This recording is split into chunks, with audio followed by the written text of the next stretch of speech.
नगद उर्वरक विक्रय केंद्र जो 286 डबल लॉट के, विपणन समिति के 141, विपणन समिति के से संबंधित 121 जो केंद्र ऑलरेडी संचालित थे, उसमें 254 नगद नए उर्वरक विक्रय केंद्रों की स्वीकृति आज दी गई है। जिससे कि हम लोग हमेशा ये बातें आती थी कि लंबी लाइनें हैं, खाद खरीदने में किसानों को समय लग रहा है, परेशानी हो रही है। एक बहुत बड़ी राहत इसे मिलेगी। 254 नए केंद्र खोले जाएंगे और ख़ास तौर से जो डिफ़ॉल्टर किसान हैं जिनको कि नगद में खाद मिल जाए, इसके लिए इस प्रकार के सेंटर की आवश्यकता थी। मेडिकल कॉलेज में जो असिस्टेंट प्रोफेसरों की भर्ती की आयु सीमा 40 थी, उसको बढ़ा के 50 किया गया है, क्योंकि तेज़ी से मेडिकल कॉलेज खुल रहे हैं। और जो एसआर शिप करने की आयु सीमा है वो 45 है।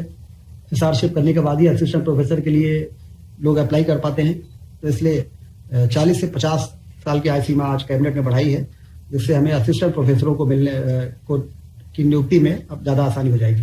पैरामेडिकल काउंसिल के जो अधिनियम भारत सरकार ने बनाए, उसके रूल्स अभी आ नहीं पाए हैं, इसलिए एमपी पैरामेडिकल काउंसिल के नियमों को एक बार फिर से यहाँ पर रिस्टेट किया गया है, जिससे कि हमारे 23-24 और 24-25 में एडमिशन और परीक्षाएं हम संचालित कर सकें। और जब भारत सरकार के रूल्स आ जाएंगे तो फिर उस रूल्स के आधार पर एडमिशन और परीक्षाएं हो सकेंगी।